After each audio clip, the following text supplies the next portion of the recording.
Salam sejahtera di dalam kasih Tuhan kita Yesus Kristus. Indah sekali kita boleh kembali memuji, membesarkan, memuliakan nama Tuhan bersama-sama. Bapak Ibu, ada sebuah survei dilakukan di Amerika Serikat untuk membuktikan bahwa otak kita kadang-kadang itu bisa membutakan mata kita. Otak kita bisa membutakan penglihatan kita. Survei ini dilakukan dengan memakai seorang badut dengan pakaian badut dengan sepeda yang biasanya hanya satu roda. Badut kan naik sepeda satu roda. Ditaruhlah badut itu di trotoar, lalu diobservasi orang-orang yang lewat di trotoar tersebut. Hasil daripada survei ini mengejutkan. Kalau seseorang lewat tanpa menelpon dan memakai handphonenya, tanpa dia melakukan SMS, BBM dan lain sebagainya, orang itu bisa melihat sang badut.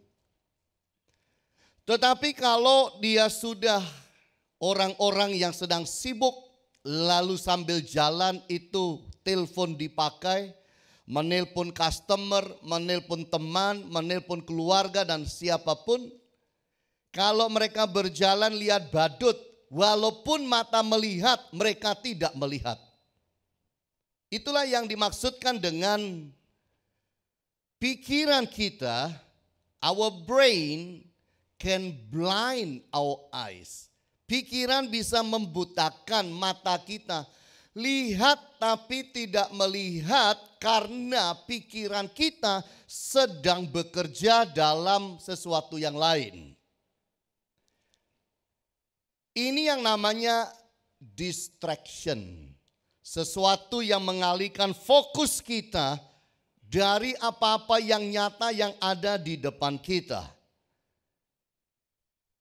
Beberapa waktu yang lalu, waktu saya dan Ibu Agnes ada di Singapura, sambil dia berjalan saya biasanya kadang-kadang mainan BBM. Jadi sambil saya tahu dia, bayangannya dia di sana, sambil dia jalan saya juga jalan dari belakangnya. Kadang-kadang Ibu Agnes berjalan dengan temannya, saya buntuti dari belakang.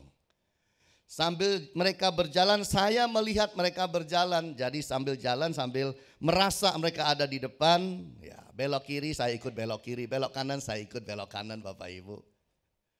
Satu kali waktu jalan-jalan sambil saya ini BBM, gak liatin kiri, gak lihat kanan, cuma lihat BBM. Saya merasa mereka belok kanan, saya ikut belok kanan. Saya rasa mereka belok masuk, saya ikut belok masuk. Tiba-tiba saya ditepuk orang dari belakang, orang Singapura berkata, "Hei, ini toilet wanita." Ternyata saya masuk ke toilet wanita tanpa sadar. Itu namanya distraction. Bahwa BBM saya itu sudah membuat saya tidak lagi fokus pada jalan. Sama seperti orang-orang yang tadi melihat badut. 3 dari 4 orang yang pakai handphone ternyata diselidiki. Mereka tidak melihat bahwa ada badut dengan sepeda di depan mereka. Distraction itu sangat berbahaya kalau kita masukkan dalam dunia kekristenan. Karena kalau seorang Kristen kemudian itu mengalami dialihkan perhatiannya, pikirannya, percayanya, akan sangat fatal hasilnya. Sikap kita, attitude kita yang kadang-kadang membawa kita kemudian berubah. Ada orang Kristen tidak percaya mujizat, duduk sama-sama duduk, berdiri sama-sama berdiri, menyanyi sama-sama menyanyi, tepuk tangan sama-sama tepuk tangan, tapi kadang-kadang distraction. Mereka tidak merasa sedang ada di gereja, mereka tidak fokus pada Allah, apalagi kepada firman. Berapa banyak kita Kristen tapi kita tidak percaya mujizat. Itu kan dulu Pak. Ini kan sudah bukan zamannya lagi. Percaya sih percaya Pak. Tapi kayaknya zaman sekarang mah mustahil, Pak. Saya percaya mujizat, Pak. Tapi saya yakin masalah saya terlalu besar untuk saya alami sebuah mujizat dalam hidup. Apa itu kan buat orang-orang yang suci, Pak. Saya mah orang biasa, Pak. Mana mungkin Tuhan kasih saya mujizat. Semua ini attitude, sikap yang membawa kita keluar dari satu jalur sehingga kita tidak alami yang namanya mujizat. Berapa banyak kita ingin mujizat? Saudara ingin mujizat? Berbahagialah kita yang percaya mujizat itu masih berlangsung sampai hari ini. Berbahagialah kita yang percaya bahwa saya bisa mendapatkan mujizat itu. Nah, hari ini saya ingin bawa kita melihat kebenaran firman dengan satu judul yaitu How Does a Miracle Happen? Bagaimanakah mujizat itu terjadi? Bagaimana di dalam hidup ini sehingga saya bisa mengalami mujizat? Bagaimana supaya Tuhan itu kemudian melihat saya? Apa yang kita harus pelajari dari dalam Alkitab supaya waktu kita butuh mujizat Tuhan berikan kepada kita. Kita mau lihat prosesnya. Kenapa kok mujizat itu bisa terjadi? Pada situasi apa? Pada kondisi apa? Pada konteks apa mujizat itu terjadi? Dan kenapa mujizat itu terjadi? Kalau kita mempelajari hal-hal seperti ini Bapak Ibu, saya yakin waktu kita butuh mujizat, mujizat akan terjadi bagi kita. Kita seringkali jadi orang yang mau mujizat, tapi kita tidak tahu bagaimana caranya kita dapat. Kita dengar cerita mengenai mujizat, tapi kita tidak tahu bagaimana dan kenapa Allah berbuat sebuah mujizat dalam hidup. Nah, hari ini mari kita lihat di dalam Alkitab bagaimana mujizat terjadi. Supaya waktu kita membutuhkan mujizat, Allah itu siapkan bagi kita. Supaya kita bisa juga mempersiapkan diri untuk menjadi orang-orang yang sanggup menerima mujizat daripada Tuhan. Yang pertama Bapak Ibu kita mau lihat bersama-sama. Mujizat terjadi bagi orang yang adalah miliknya. Amin. Mujizat terjadi bagi orang-orang yang adalah miliknya. Kalau kita percaya kita milik Tuhan, kita percaya mujizat adalah berkat Tuhan, kita percaya mujizat juga menjadi warisan di dalam hidup kita. Mari buka dengan saya di dalam Matius pasal yang ke-14 ayat 22 sampai ayat 33, kisah mengenai Yesus berjalan di atas air. Sesudah itu Yesus segera memerintahkan murid-muridnya naik ke perahu dan mendahuluinya ke seberang. Sementara itu ia menyuruh orang banyak pulang. Dan setelah orang banyak itu disuruhnya pulang, Yesus naik ke atas bukit untuk berdoa seorang diri. Ketika hari sudah malam, ia sendirian di situ. Perahu murid-muridnya sudah beberapa mil jauhnya dari pantai dan diombang-ambingkan gelombang karena angin sakal. Kira-kira jam 3 malam datanglah Yesus kepada mereka. Bagaimana caranya? Berjalan di atas air. Ketika murid-muridnya melihat dia berjalan di atas air, mereka terkejut dan berseru, "Itu hantu!" Lalu berteriak-teriak karena takut. Tetapi segera Yesus berkata kepada mereka, "Tenanglah, aku ini, jangan takut." Lalu Petrus berseru dan menjawab dia, "Tuhan, apabila engkau itu, suruhlah aku datang kepadamu berjalan di atas air." Kata Yesus, "Datanglah." Maka Petrus turun dari perahu dan berjalan di atas air mendapatkan Yesus. Tetapi ketika dirasanya tiupan angin, takutlah ia dan mulai tenggelam lalu berteriak, "Tuhan, tolonglah aku." Segera Yesus mengulurkan tangannya, memegang dia dan berkata, "Hai orang yang kurang percaya, mengapa engkau bimbang?" Lalu mereka naik ke perahu dan angin pun redalah. Dan orang-orang yang ada di atas perahu menyembah dia, katanya, sesungguhnya engkau anak Allah.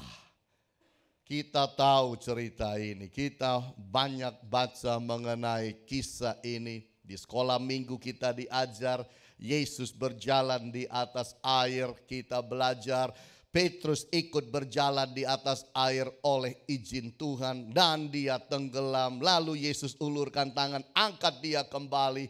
Bapak Ibu, kita melihat di dalam ayat-ayat ini mengapa bisa terjadi mujizat itu. Karena mereka memang milik Yesus Kristus. Mereka murid, mereka bagian daripada Yesus.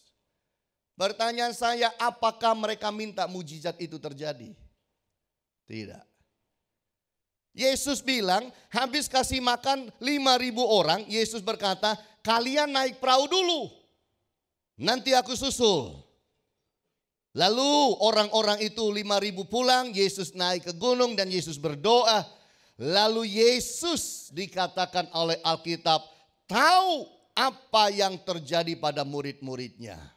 Jadi di dalam hal ini kita melihat murid-murid tidak tahu bahwa Yesus tahu mereka sedang mengalami badai pada waktu itu. Dan perahunya hampir tenggelam. Tapi Yesus tahu siapa miliknya. Yesus tahu orang-orangnya sedang mengalami masalah. Itu sebabnya Yesus datang dan menolong tanpa mereka minta tolong dan minta mujizat itu terjadi. Yesus siapkan mujizat itu bagi mereka. Bapak Ibu, Allah selalu tahu apa yang terjadi dengan kita. Jangan salah. Kalau saudara mengalami ini dan itu, persoalan, badai dalam rumah tangga, masalah ekonomi dalam kehidupan, sakit penyakit yang mungkin terjadi dalam hidup, jangan pikir Allah tidak tahu. Tetapi kalau kita hidup dan pegang akan iman, kita hidup dan percaya akan Dia, bahwa Dia Allah yang bertanggung jawab, maka saya yakin kalau hidup kita baik, hidup kita benar, pada waktunya pertolongan akan turun kepada kita. Amin Bapak Ibu. Allah kadang-kadang izinkan kita itu bergumul dengan masalah. Yesus tahu waktu murid-murid alami badai ini. Tapi dia tetap berdoa dan tidak langsung menolong. Karena dia ingin melihat bagaimana kita menghadapi masalah. Masalah itu mendewasakan kok Bapak Ibu. Kadang-kadang kalau kita mengalami masalah, sengaja dibiarin dengan maksud dan tujuan supaya kita belajar sesuatu. Supaya kita itu bertumbuh. Supaya sikap dan mental kita semakin baik Bapak Ibu. Allah kadang-kadang izinkan persoalan terjadi supaya kita punya keberanian menghadapi tantangan. Itu sebabnya Yesus tidak langsung datang waktu badai itu menyerang. Dibiarin sampai jam 3 pagi. Baru Yesus datang turun tangan. Ketika mereka sudah betul-betul dilihat tidak mampu. Yesus datang dan berjalan di atas air. Dan mereka teriak, hantu, harusnya kan Tuhan. Tapi dibalik jadi hantu. Ini kalau orang lagi panik kadang-kadang begitu mungkin Bapak Ibu. Harusnya panggil Tuhan, jadi panggilnya yang lain. Usahakan di dalam hidup kita, kita tidak panggil yang lain. Waktu kita sedang mengalami masalah. Waktu kita sedang mengalami tantangan di dalam kehidupan. Allah kirim mujizat, kalau saudara lihat, tepat pada waktunya. Tuhan lebih mengerti saat yang paling kritis itu kapan. Dia bisa tolong sebenarnya jam 1 pagi bisa. Dia bisa tolong mungkin jam 12 pun bisa. Dia bisa tolong jam 2 pun bisa. Tapi dia berkata jam 3. Waktu dilihat betul-betul sudah tidak mampu. Tanpa satu pun dari murid berteriak mencari dia.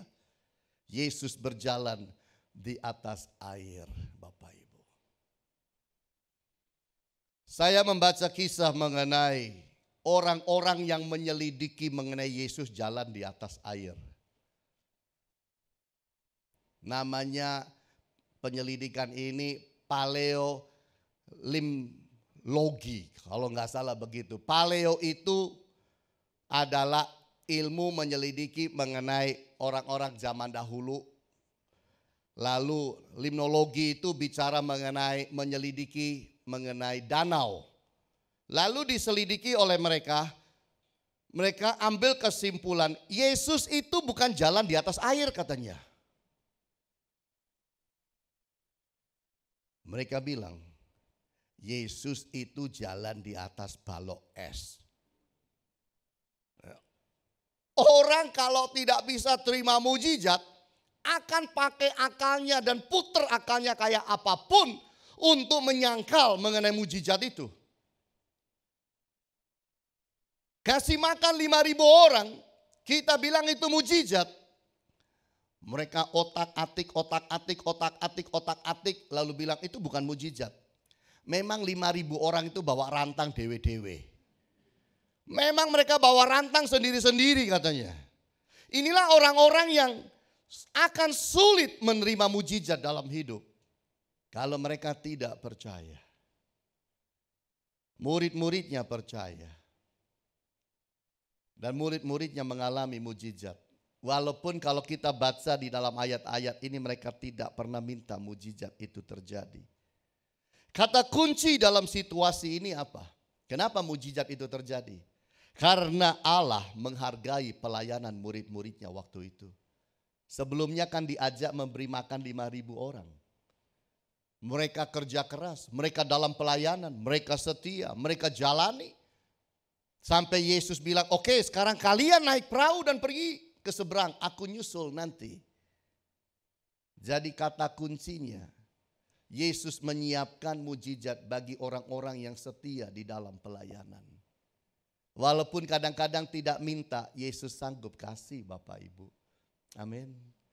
Kata kuncinya adalah Yesus menghargai hati yang tanpa pamrih. Ketika kita hidup, kita tidak menuntut macam-macam sama Tuhan. Tidak membanggakan pelayanan kita kepada Allah. Tapi kita anggap itulah bagian hidup menjadi orang Kristen. Belajar memberi yang terbaik tanpa pamrih. Waktu kita butuh pertolongan, Allah pasti berikan kepada kita. Karena Dia Allah yang luar biasa. Kata kunci dalam situasi ini, Allah tahu siapa miliknya. Kalau saudara lihat anak saudara mau menyeberang jalan menuju ke mobil, lalu lintasnya lagi rame. Dia mau jalan tidak bisa, dia mau seberang jalan tidak bisa.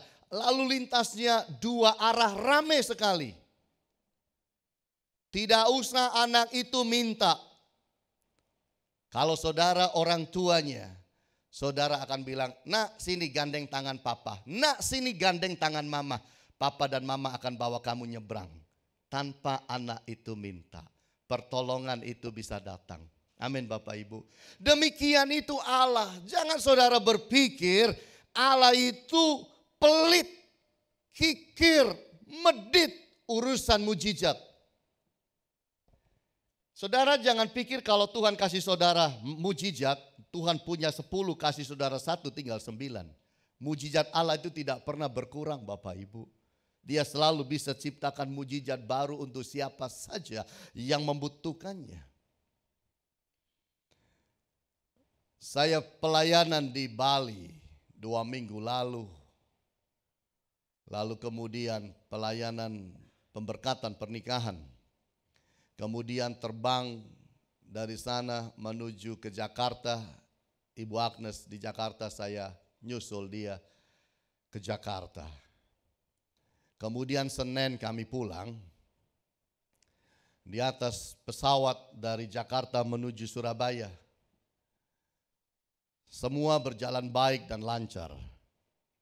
Sampai pilot itu bilang begini, silakan pakai seat belt, kita segera akan turun, bangku kursi ditegakkan, meja dilipat kembali, dilarang pakai toilet karena kita segera akan turun. Itu saya sudah selalu tahu, sekitar 20 menit kalau sudah mulai bicara itu. Saya sudah senang sebentar lagi sampai ke Surabaya. Tiba-tiba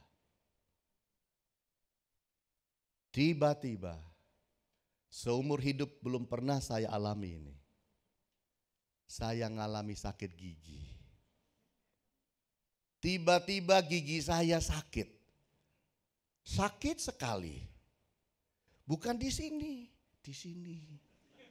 Sakit sekali. Sampai saya itu duduk, udah pasang seat belt, saya lemes. Saking sakitnya, saya tahan sakit itu. Saya tidak bisa beritahu Ibu Agnes kalau saya sedang sakit gigi. Saya lemes, saya hanya bisa lihat dia. Lalu saya kembali lagi lihat depan. Saya bilang yang bisa nolong saya gini cuma satu, Tuhan Yesus. Saya kepingin cepat turun. Aduh, masih 20 menit. Lama sekali. Saya rasakan sakitnya luar biasa. Saya hampir semaput, Bapak Ibu, serius. Semaput itu juga belum pernah. Mendingan jangan juga. Saya belum tahu apa itu semaput, Bapak Ibu. Tapi saya merasakan sakit sampai saya rasanya hampir hilang sadar itu.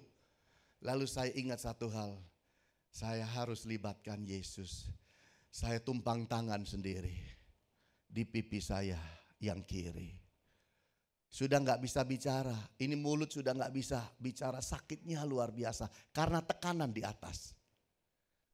Kemudian saya tumpang tangan, saya basah roh dalam hati, terus begitu.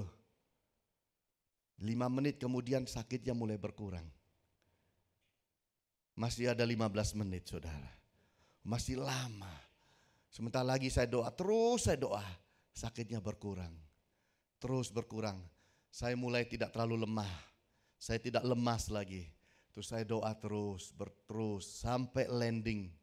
Begitu landing saudara, sembuh saudara. Luar biasa Tuhan saya. Aneh itu.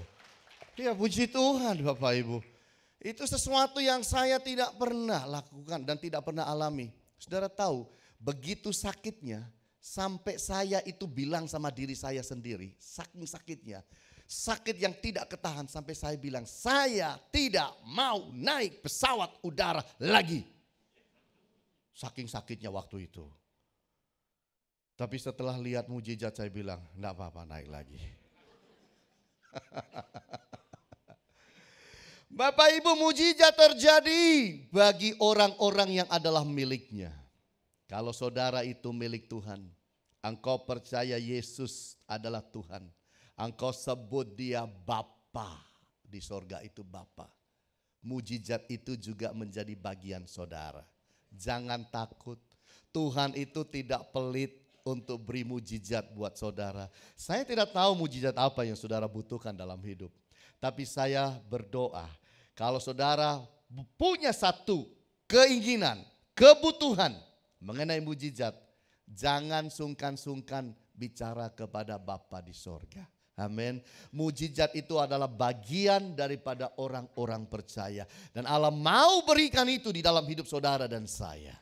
Selanjutnya kita lihat bagian yang kedua. Mujizat terjadi bagi orang yang berani minta.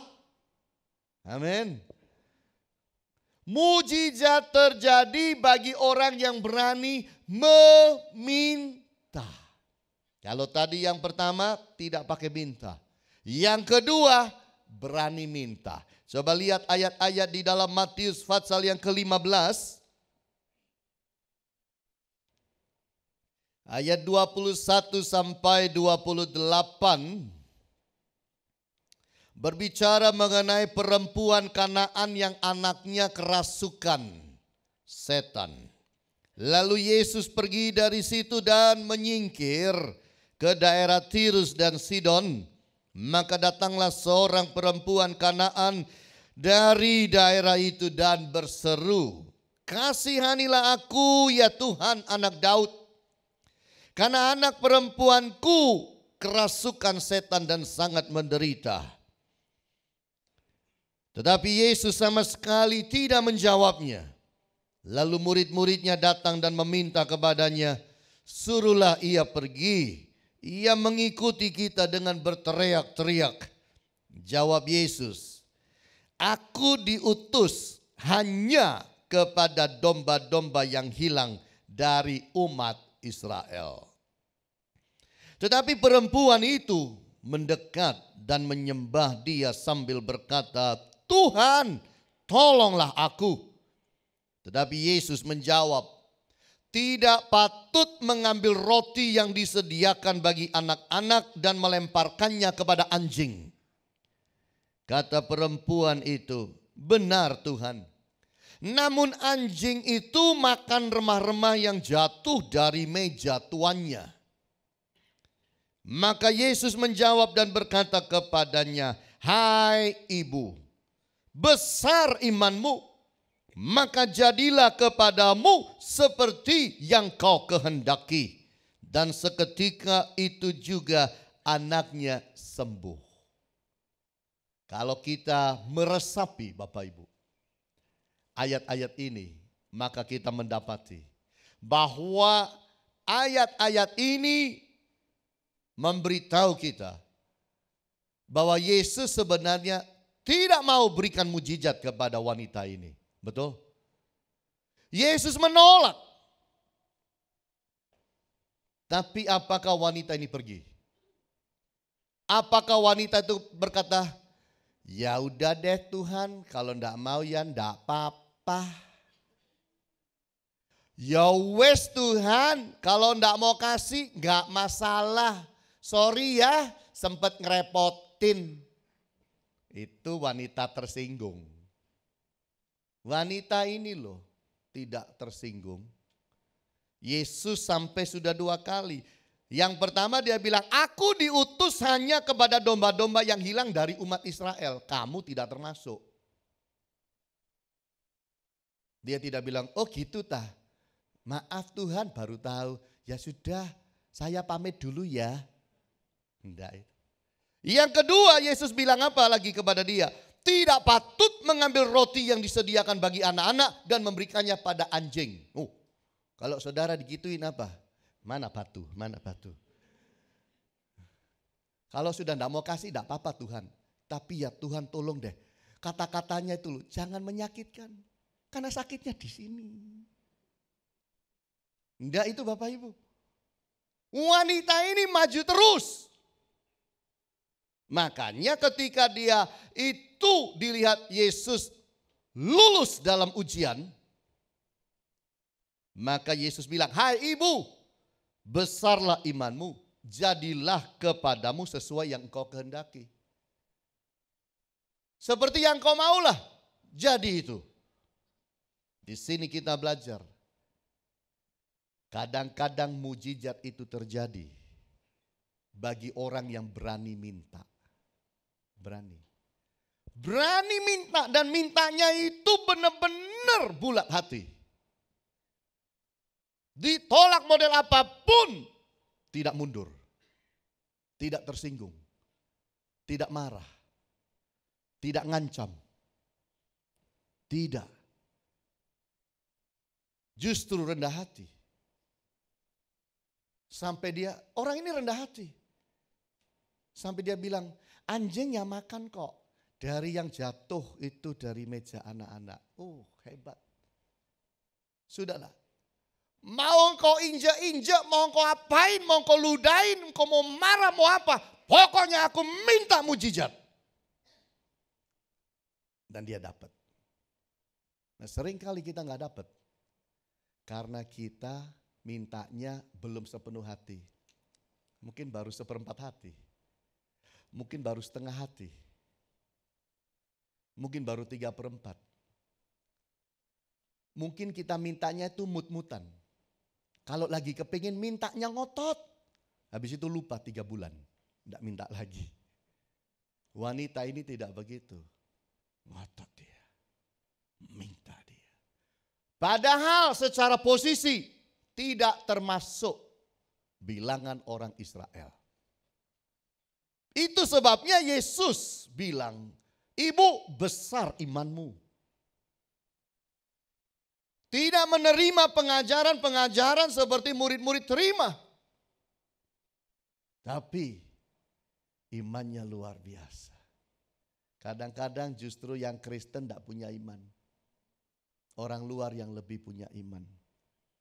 Bapak Ibu, mujizat terjadi bagi orang yang meminta dengan persisten. Persisten artinya berani terus menerus meminta. Tidak jemu-jemu meminta sampai dapat. Mujizat terjadi bagi orang yang menunjukkan rendah hati. Kalau sudah mau mujizat itu jangan sombong. Jangan seperti orang Farisi. Tuhan, aku bayar perpuluhan. Aku melayani. Aku puasa 2 kali seminggu. Nggak kayak dia pemungut cukai. Jangan datang kepada Tuhan dengan sombong. Nggak akan dapat apa-apa Bapak Ibu. Jangan pula datang kepada Tuhan itu dengan status saudara di atas muka bumi ini. Tuhan, tahukah engkau bahwa aku adalah CEO perusahaan besar. Oh, Tuhan, kemana-mana aku dihormati orang. Karena aku punya Mercy 100 buah. Asetku di atas muka bumi ini 100 gedung tinggi Tuhan. Terus supaya Tuhan bilang, wow Ciami ya, hebat ya. Terus Tuhan terkagum-kagum. Tuhan, batu cincinku ini Tuhan, 40 miliar. Di sana itu, di surga itu buat pijat refleksi saudara. Banyak sekali itu, buat jalan itu loh. Di sini dipakai-pakai begitu. Tuhan tidak terkagum-kagum dengan semua itu. Tapi Tuhan kagum dengan orang yang rendah hati. Ini yang kita harus pahami. Mujizat terjadi bagi orang yang menunjukkan iman yang teguh. Wanita ini tidak ada dasar untuk minta apapun kepada Yesus. Minta mujizat. Murid bukan. Bagian daripada orang Israel bukan. Siapa-siapapun dia bukan. Pokoknya secara dunia tidak ada koneksi dia. Tidak punya sesuatu yang bisa dipakai untuk menuntut Allah. Tapi satu dia punya. Saya memang bukan apa-apa, tapi saya tahu engkau yang sanggup menolong. Tolonglah aku. Karena hanya engkau yang sanggup menolong aku. Imannya. Kata kunci dalam semua ini. Tidak malu meminta kepada Allah. Tidak malu meminta kepada Allah. Kata kunci dalam situasi ini. Tidak mudah patah arang. Tidak mudah kecewa. Tidak mudah ngambek dengan Allah. Tidak mudah mengata-ngatai Allah. Orang ini rendah hati Bapak Ibu. Luar biasa. Yesus itu menguji dia. Sampai di mana sih kamu? Tidak pantas memberikan makanan buat anak-anak. Dan diberikan kepada anjing. Dia tidak bilang, Tuhan engkau bilang apa? Anjing. Dia bilang apa? Batunya mana? Dia bilang, anjing pun makan dari remah-remah yang jatuh dari meja anak-anak. Artinya, sakwelase Tuhan, yang penting aku minta engkau tolong aku. Tidak dapat makanan yang utuh, yang jatuh-jatuh itu pun boleh Tuhan. Kalau hanya itu jatahku, enggak apa-apa Tuhan. Ini loh hebatnya dia. Menempatkan diri seperti wanita ini, membawa kita melihat mujizat. Ini yang harus kita jalani dalam hidup. Siapa kalau malam tidur? Pak, tanya apa sih itu? Saya bertanya siapa yang kalau malam tidur. Karena saya ingin saudara mengerti. Tidur itu anugerah Allah. Tidur itu berkat. Bisa tidur itu berkat. Benar? Tidur itu bukan milik saudara loh. Tidur itu bukan sebuah keputusan. Saya mau tidur. Saudara bisa bilang saya mau tidur. Tapi tidur itu bukan milik Anda. Tidur itu miliknya Allah. Kita tidak bisa tidur. Coba saudara bilang sekarang, saya mau tidur. Tak hitung coba, 1, 2, 3, bisa? Nggak bisa. Saya mau minum, 1, 2, 3. Bisa. Kalau saya mau tidur, nggak bisa. Kadang ada orang bilang, saya mau tidur. Sudah di tempat tidur pun bolak-balik, bolak-balik, bolak-balik. Nggak tidur-tidur. Tidur itu bukan milik kita. Kita itu hanya mampu mengundang tidur. Tapi tidak mempunyai. Karena tidur itu miliknya Allah. Tidur itu mujizat buat kita. Karena tidur itu melepaskan kesadaran kita masuk di dalam ketidaksadaran. Orang kalau tidur, biar ada orang nari-nari di depannya dia tanpa suara, enggak tahu dia. Anjing lewat pun enggak tahu, maling masuk pun enggak tahu. Betul. Kadang-kadang rumah terbakar pun enggak tahu. Karena tidur itu adalah tidak sadar. Kita ini lagi sadar sekarang. Perpindahan dari sadar menjadi tidak sadar dalam tidur, itu sulit. Kita tidak punya itu. Yang bisa kita lakukan adalah saya belajar memposisikan diri untuk supaya bisa mendapatkan tidur itu. Dengan cara saya naik ke ranjang, saya berbaring, saya pegang guling, saya matikan lampu, saya matikan televisi, saya tutup mata, saya bernafas dengan lembut, dan saya berharap tidur itu datang pada saya. Jadi tidur itu bisa didapat kalau kita membawa diri pada posisi untuk menerima tidur itu. Saudara enggak punya tidur itu. Saya mau menulis, langsung ambil ballpoint tulis. Makanya saya bilang, tidur bukan sebuah keputusan. Kita hanya bisa mengundang tidur. Kalau kita belajar memposisikan diri dalam postur-postur tubuh yang kemudian mengundang tidur. Puji Tuhan Allah berikan. Mujizat itu bukan milik kita. Tapi kita bisa memposisikan diri sedemikian rupa. Hati kita diposisikan sedemikian rupa. Pikiran kita, iman kita diposisikan sedemikian rupa. Sampai mujizat itu datang dan dianugerahkan buat kita.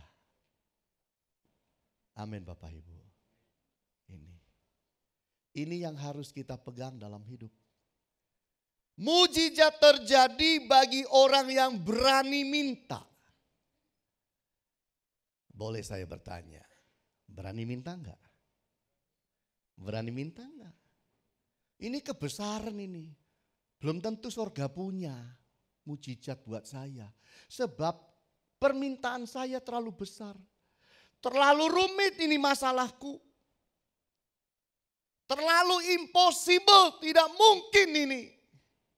Jangan remehkan surga.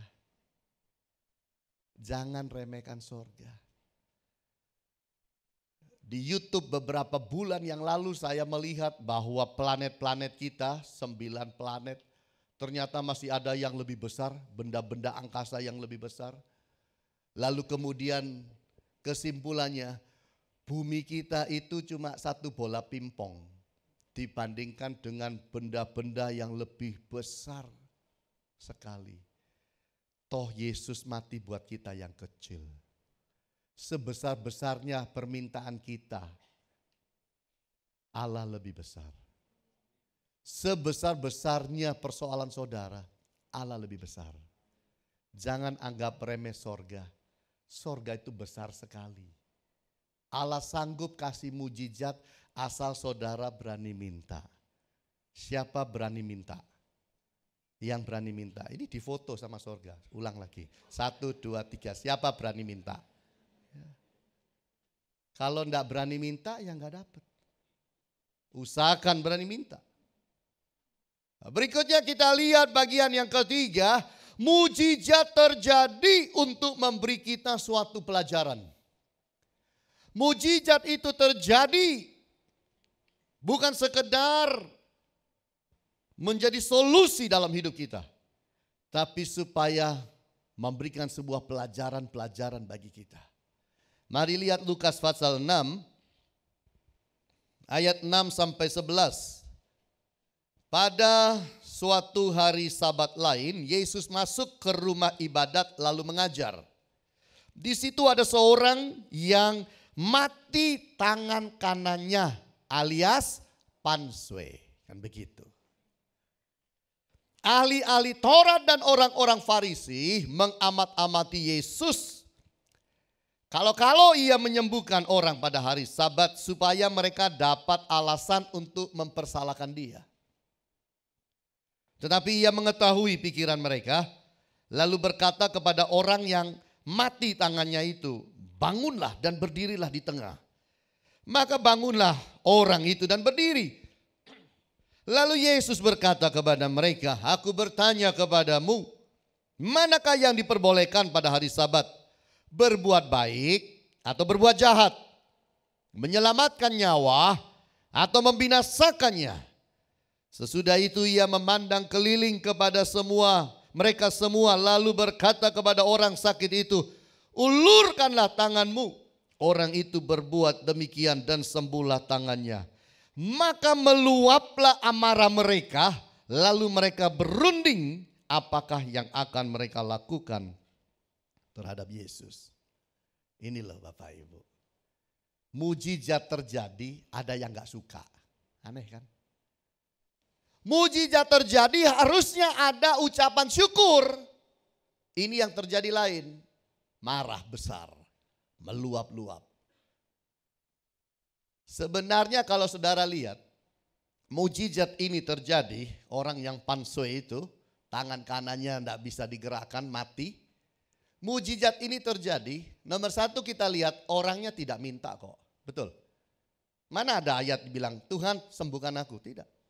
Mujizat ini terjadi karena Yesus ingin beri pelajaran. Pelajaran pertama adalah kepada orang-orang Farisi. Yang otaknya itu tidak punya kasih. Yang hatinya itu tidak punya kasih. Makanya Yesus bilang sama orang itu, berdiri di tengah-tengah. Orang-orang udah mikir, nyembuhin enggak? Nyembuhin enggak? Mujizat enggak? Mujizat enggak? Yesus tanya dahulu kepada mereka, mana yang diperbolehkan? Berbuat baik atau berbuat jahat? Menyelamatkan atau membinasakan? Nggak bisa ngomong. Diam semua. Hari Sabat mana yang boleh? Berbuat baik atau berbuat jahat? Nggak bisa ngomong. Menyelamatkan jiwa atau membinasakan? Nggak bisa ngomong. Makanya Yesus bilang, ulurkan tanganmu nak. Diulurkan tangannya, sembuh. Marah. Bapak Ibu, disinilah kita belajar. Sebenarnya Yesus ingin mencelikkan mata mereka. Jangan pegang peraturan, kemudian peraturan itu tidak ada kasihnya. Hari Sabat good, tapi berbuat baik pada hari Sabat harusnya boleh. Mereka enggak.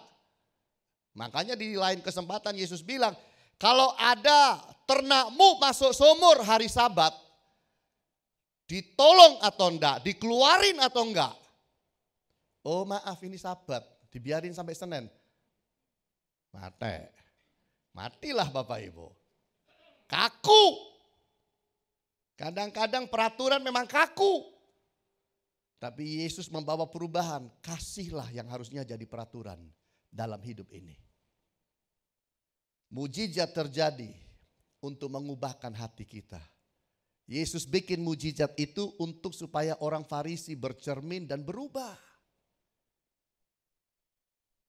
Supaya mau percaya dia. Yesus bikin mujizat terjadi juga buat saudara dan saya. supaya hati kita berubah. Lebih percaya Dia, lebih bergantung kepadanya, lebih mengharapkan Dia. Mujizat terjadi Bapak Ibu supaya mengubahkan teologi kita yang salah. Supaya orang Farisi berubah. Kadang-kadang semakin belajar, semakin kemudian kita jadi bisa munafik. Bahaya ini.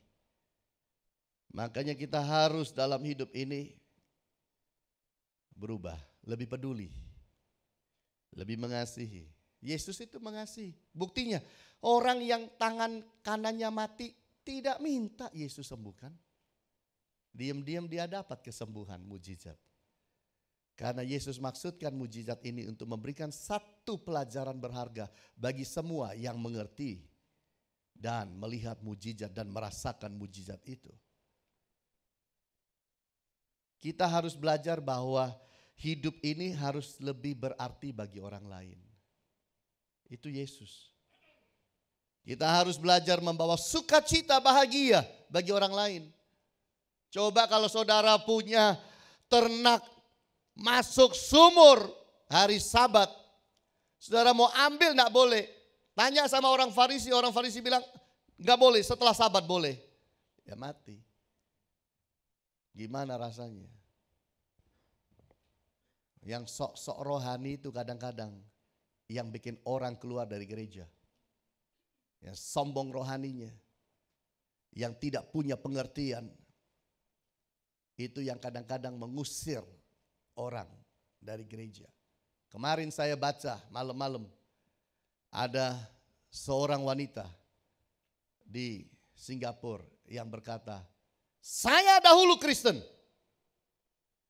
tapi sekarang saya tidak lagi mau jadi Kristen. Karena kasus yang ada di dalam gerejanya. Marilah kita belajar dalam hidup ini. Berhati-hati supaya hidup agama kita, kekristenan kita, pengertian teologis kita tidak mengusir orang dari gereja. Datengin orang ke gereja nggak bisa, ngusir orang dari gereja. Wah, teologi apa itu? Mujizat terjadi untuk meningkatkan ucapan syukur. Kalau saudara tidak pernah dapat mujizat, tiba-tiba dapat mujizat, tangan kanan bisa diangkat kayak orang ini dapat mujizat, ngucap syukur enggak? Orang Farisi meluap dalam kemarahan. Tapi orang ini meluap dalam sukacita dan ucapan syukur. Ini yang Tuhan mau. Belajar mengucap syukur untuk setiap berkat Allah. Walaupun berkat itu kecil. Belajar. Punya hati yang mengucap syukur pada Allah. Belajar mengucap syukur untuk anugerahnya di dalam hidup saudara dan saya. Saya membaca kisah mengenai bom yang terjadi di Boston Marathon. April tanggal 15, 2013. Terjadi bom itu meledak pada waktu orang sedang lari maraton panjang. Libatin tidak tahu berapa puluh ribu atau berapa ratus ribu orang waktu itu. Bom itu meledak. Nah saudara tahu 3 orang mati, lalu 260-nya luka berat. Setelah sekian tahun ini diwawancaralah 3 orang. Lalu di dalam wawancaranya itu ditemukan orang-orang yang mengucap syukur. Saya ketika bom itu terjadi dan kemudian saya masih bisa hidup sampai hari ini. Saya mengucap syukur. Saya anggap itu mujizat. Saya sekarang belajar menghargai setiap detik dalam hidup saya. Karena hidup itu pendek sekali. Saya sekarang lebih menghargai keluarga saya. Menghargai kerjaan saya. Menghargai teman-teman saya. Saya bisa makan, saya hargai, saya bisa makan dan merasakan makanan itu. Saya bisa bangun pagi, saya menikmati itu dan mengucap syukur karena saya diberi satu hari yang baru. Orang-orang yang lolos dari mati ini mengucap syukurnya jauh luar biasa. Saya hanya ingin bawa saudara melihat, kita ini harusnya mati, tapi Yesus selamatkan kita dengan dia naik ke atas sorga, ke atas kayu salib untuk menebus kita. Kita harus belajar mengucap syukur. Kalau kita banyak mengucap syukur dalam hidup, Tuhan juga mau kasih kita mujizat kok. Tuhan itu tidak pernah pelit mujizat. Kita sudah lihat bahwa ada orang-orang yang tidak minta mujizat pun mengalami mujizat dalam hidup. Karena Tuhan itu begitu baik. Hari ini kita belajar mujizat terjadi untuk orang-orang yang adalah miliknya. Amin. Mujizat terjadi karena orang berani minta. Berani minta. Dan mujizat terjadi untuk memberikan sebuah pelajaran-pelajaran berharga. Itu sebabnya Yesus tanya kepada 10 orang sakit kusta yang sudah disembuhkan. Kenapa yang kembali 1? Mana yang 9? Kok tidak mengucap syukur? Bapak Ibu yang Tuhan Yesus kasihi, mari di dalam hidup ini kita belajar berharap penuh pada Allah. Berapa banyak saudara butuh mujizat? Engkau tidak cerita kepada manusia, itu good. Ceritakan itu pada Allah. Mujizat itu sesuatu yang tidak bisa kita minta pada manusia. Karena mujizat hanya kita minta kepada Allah. Dan ini waktunya. Kalau engkau butuh mujizat, jangan takut cerita. Kalau engkau percaya Allahmu adalah Bapamu. Berani cerita itu. Dan Allah akan sanggup memberikan mujizat itu bagi setiap kita. Tuhan Yesus berkati saudara. Haleluya. Amin.